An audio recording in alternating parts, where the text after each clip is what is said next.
Hello students, hope you are fine and have done exercise 1.1 and 1.2 of chapter sets. If you have not done yet, do check my video on these exercise from link below. Today I will discuss the concept related to exercise 1.3 and this exercise is based on the topic subsets. What is a subset and what are its properties? Let us discuss. A subset is simply a set which is a part of another set. That is, if there are two sets, set A and set B, and every element of set A is also an element of set B, then set A is called subset of set B and is written A subset B. Here A is subset of B, but it is not necessary that B is also subset of A. For that, every element of set B must lie in set A. Then B will also be subset of A. Now next point is to understand suppose there is an element A which is a part of set A and set A is subset of set B. This means A will belong to set A as well as set B because A is subset of set B.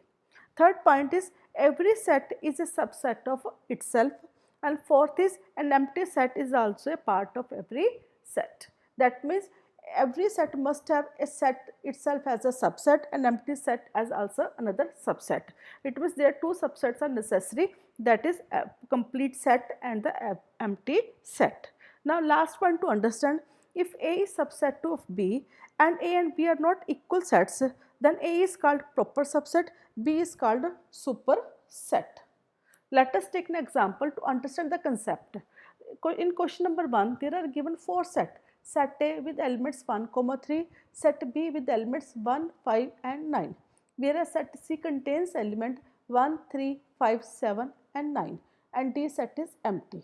We have to find the subset. Let us discuss one by one.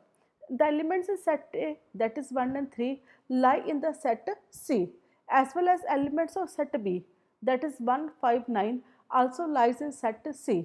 It means set A as well as set B both are the subsets of set C.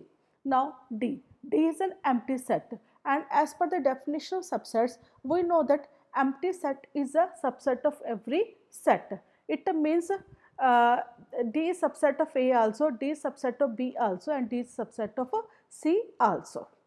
Understood? Now next is example N.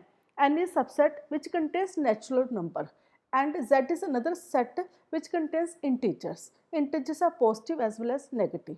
We have to prove whether N is a subset of Z or not. Answer is simply yes, because all the positive integers are natural numbers. Hence N lies in the Z, so N is a subset of a Z. Hope you have understood. There are some more relations to understand, that is N is subset of Z, that we have discussed, and Z itself is a subset of Q.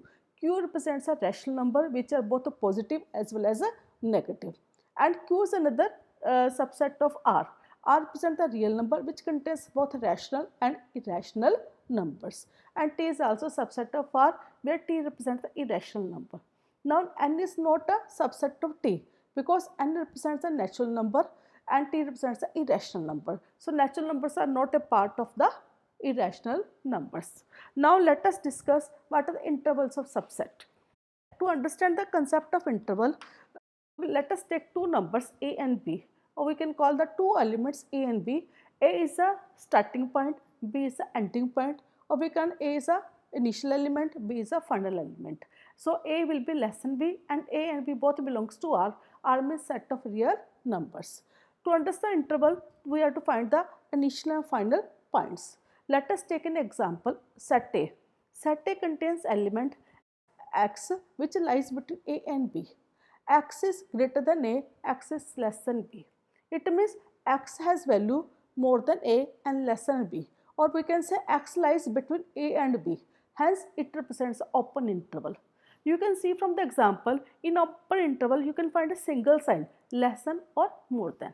So open interval represented by the round brackets, will write it as A comma B in round brackets, which indicate that elements in between A and B are the part of the set, or the points between A and B are the part of the subset but not A and B. Now let us move to the closed interval. Let us take the same example. Here the element x is greater than equal to a or x is less than equal to b. This means x is having value a and more than b, and x is having value b less than b or b. It means a and b are the part of the subset of the x. So it is represented a comma b and it is represented close bracket. From the example you can see there are two symbols less than or equal to. When there are two symbols like less than or equal to or more than or equal to, they represent a close interval, and close interval represented by the square brackets, which indicates all the elements between a and b as well as a and b both belongs to this interval or both belongs to this subset. Hope you have understood the concept clearly. Now we can move to another subsets of R. There are four types of subsets of R. First is a comma b with round brackets, that is open interval. Second is a comma b with the close square brackets, that is close interval. Third is a comma b, one side square bracket, another side round bracket. That is open from the ending point and close from the starting point. Last is a comma b with the round bracket on starting point and square bracket on the last point. That is open from the starting end, close from the ending side. So we can represent on number line by using the circles. Empty circle represents the open side and dark circle represents a closed side. Now let us move to the power set. Power set represents a collection of all subsets of set A. It is simply equal to P bracket A. Every element is a set. In power set, every element is a set. It means if there are 4 elements in the set, each element will represent a simple separate set. Let us take an example, set A which contains 2 elements. According to definition, 1 is another set, 2 is another set, and 5 is one more set. 1 and 2, the complete set is also a part of subset. That means power set, we have the 4 subset of a set A, and we will write it as a power set of A is equal to 2 power m, where m represents a number of elements in set A. Understood? Now move to the last set, that is universal set. This is very basic, which represents a particular set, is called as universal set, and it is denoted by U. For the set of even natural number, set of all natural number is a universal set. Now we will discuss questions from exercise 1.3. There are 4 questions where we are to discuss the intervals of the sets. Let us start. In question number 1, x is more than -4 and less than 6. So it represents open interval. We write its solution in the round brackets like -4, 6 with the round brackets. Move to the question number 2. X is more than or equal to -4 and x is less than or equal to 6. So it represents close interval. So we write its solution in square bracket like -4, 6 with the square brackets on the both sides. In question number 3, x is more than -4 and x is less than or equal to 6. So its starting point is open and its ending point is close. We write its solution as -4, 6 with round bracket on the -4 side and square brackets on the 6 sides, indicating open and close interval respectively.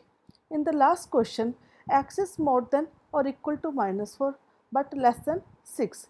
As we have done in previous question, the solution set has square bracket on -4 side and round brackets on 6 side, indicating close and open intervals respectively. Hope you have understood this question nicely, and you will be able to solve questions from exercise 1.3. If you face any problem or have any doubt, do write in comment section, and do not forget to share it with your classmates. Do subscribe my channel for regular updates. Till then, goodbye. Have a nice day.